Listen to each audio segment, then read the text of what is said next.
Ya, Islamlah solusi kehidupan, bukan yang lain. Allah Subhanahu wa Ta'ala telah mengutus Rasulullah Muhammad Sallallahu Alaihi Wasallam dengan membawa risalahnya untuk seluruh umat manusia. Di situ ada jaminan dari Allah Subhanahu wa Ta'ala bahwa risalah Islam akan mendatangkan rahmat bagi seluruh umat manusia. Karena itu, risalah Islam akan tetap relevan dan cocok untuk seluruh umat manusia dan untuk segala urusan mereka hingga hari kiamat. Allah Subhanahu wa Ta'ala berfirman, "Wa ma arsalnaka illa rahmatan lil alamin." Tidaklah kami mengutus engkau, wahai Muhammad, melainkan untuk menjadi rahmat bagi semesta alam. Quran Surat Al-Anbiya ayat 107. Imam Al-Baidawi di dalam tafsir Anwar At-Tanzil wa Asraru At-Ta'wil atau tafsir Al-Baidawi menjelaskan, tidaklah kami mengutus kamu, wahai Muhammad, melainkan untuk menjadi rahmat bagi seluruh alam. Karena risalah yang Allah Subhanahu wa Ta'ala turunkan kepada Nabi Muhammad Sallallahu Alaihi Wasallam merupakan sebab untuk kebahagiaan mereka dan menjadi sebab untuk kebahagiaan kehidupan mereka di dunia dan akhirat mereka. Islam rahmatan lil alamin bermakna bahwa syariat Allah Subhanahu wa Ta'ala itu jalbul masalih wa dar'ul mafasid, mendatangkan kemaslahatan dan mencegah kemafsadatan atau kerusakan. Karena itu, menuduh Islam sebagai penyebab konflik dan sumber masalah merupakan suatu bentuk kelancangan luar biasa terhadap Allah Subhanahu wa Ta'ala dan Rasul-Nya. Hal itu tentu tidak terbayang akan muncul atau keluar dari mulut seorang mukmin. Sumber konflik yang sebenarnya. Banyak sekali konflik di dunia dan banyak pula problem terjadi di tengah-tengah masyarakat saat ini. Faktor penyebab terbesarnya sesungguhnya adalah penerapan sistem sekularisme kapitalisme. Islam sebagai ideologi dan sistem kehidupan yang memang tidak diterapkan di dunia saat ini tentu bukanlah penyebab semua konflik dan persoalan yang terjadi. Bahkan Islam tidak ada hubungannya sama sekali dengan semua persoalan dunia saat ini. Perang Dunia Pertama dan Perang Dunia Kedua misalnya, sebagai konflik terbesar di dunia, bukan karena faktor Islam. Semua negara utama yang terlibat dalam Perang Dunia Pertama dan Perang Dunia Kedua, mayoritas penduduknya beragama Nasrani. Konflik Korea Utara dan Korea Selatan, konflik Vietnam, konflik dan tragedi Balkan, konflik-konflik di Afrika, dan lain-lain, di antara sebabnya adalah ambisi dan kebijakan politik negara-negara besar yang mengadopsi ideologi sekularisme kapitalisme dengan penjajahan sebagai metode bakunya. Begitupun invasi Rusia terhadap Ukraina, konflik Korea, konflik Taiwan, dan lain-lain, sebabnya masih sama. Konflik di negeri-negeri kaum muslimin seperti konflik di Irak dahulu juga bukan disebabkan oleh Islam. Semua itu disebabkan oleh persaingan negara-negara besar dan ambisi negara besar, khususnya Amerika, untuk menguasai kekayaan alam di sana.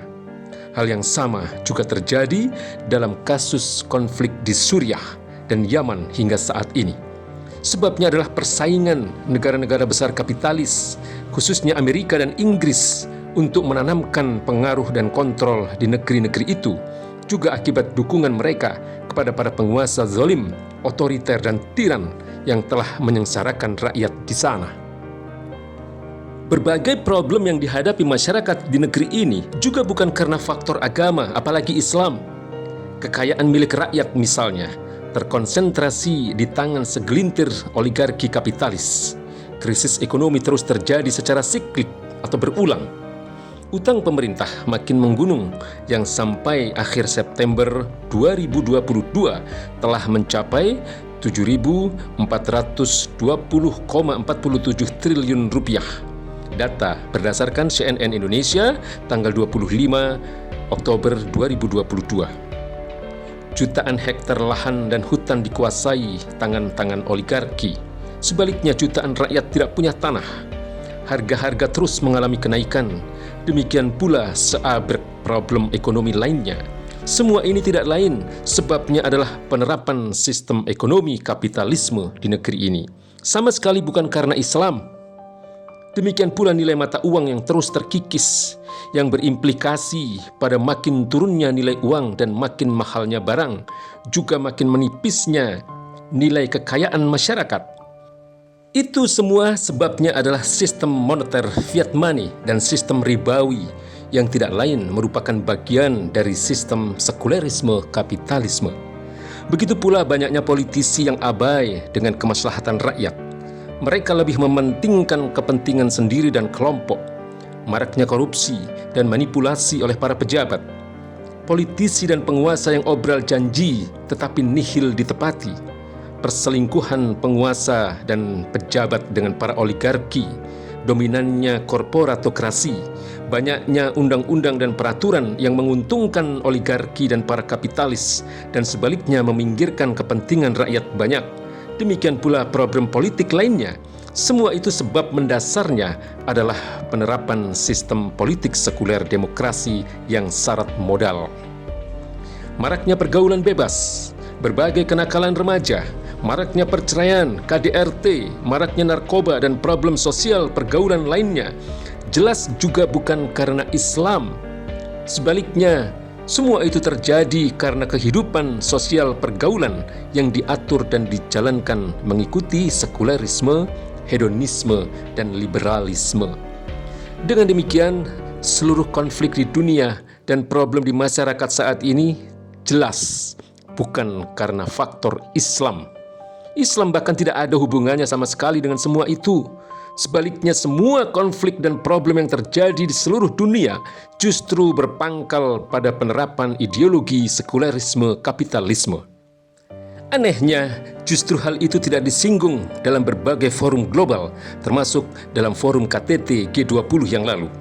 Mereka malah menuding agama, khususnya Islam, sebagai sumber konflik dan sumber masalah.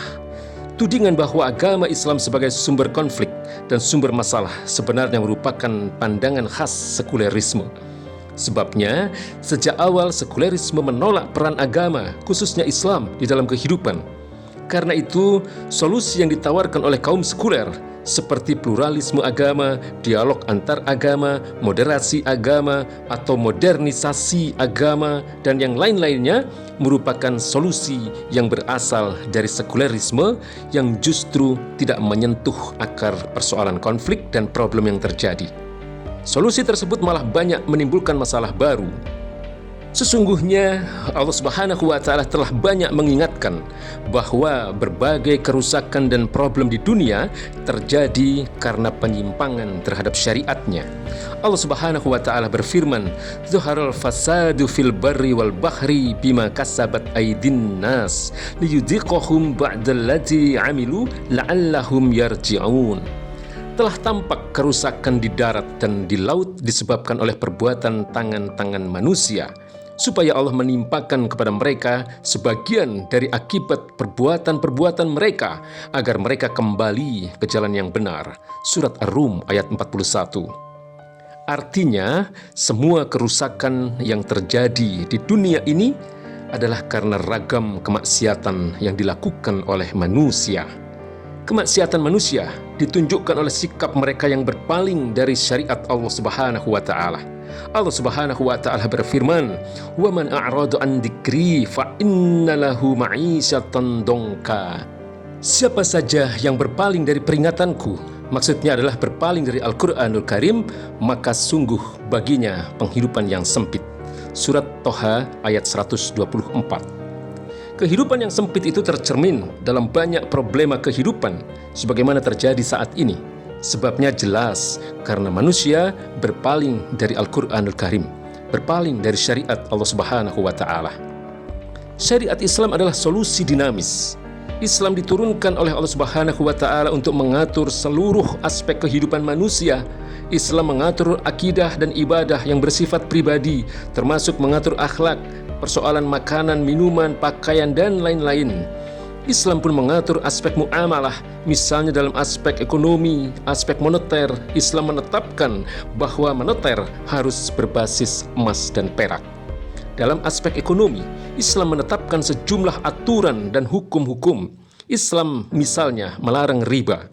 Islam pun mengatur jenis dan pengelolaan kepemilikan.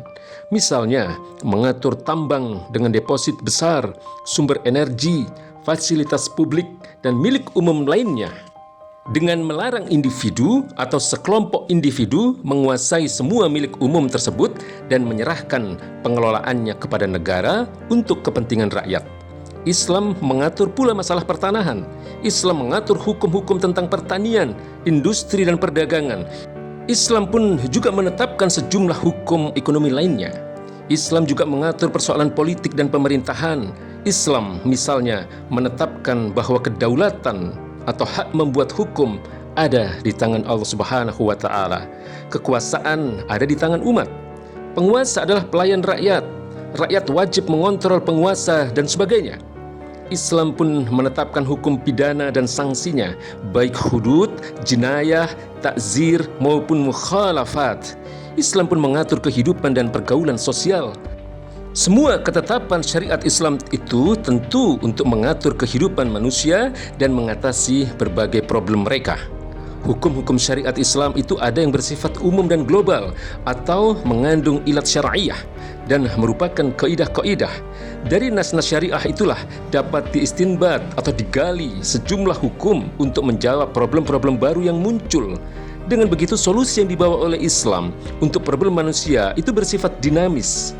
Dalam arti, semua problem yang dihadapi manusia dimanapun dan kapanpun pasti dapat diselesaikan oleh syariat Islam.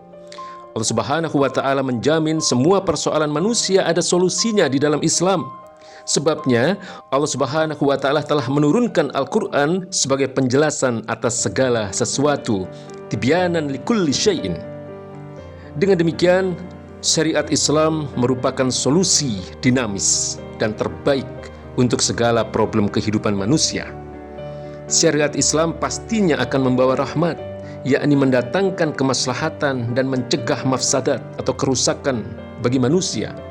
Hanya saja, hal itu tidak akan menjadi real dan faktual kecuali jika syariat Islam diterapkan secara nyata dan secara kafah.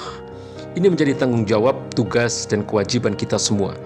Alhasil, kita semua harus bergegas dan bersegera mewujudkan penerapan syariat Islam secara kafah. Wallahu a'lam bishawab.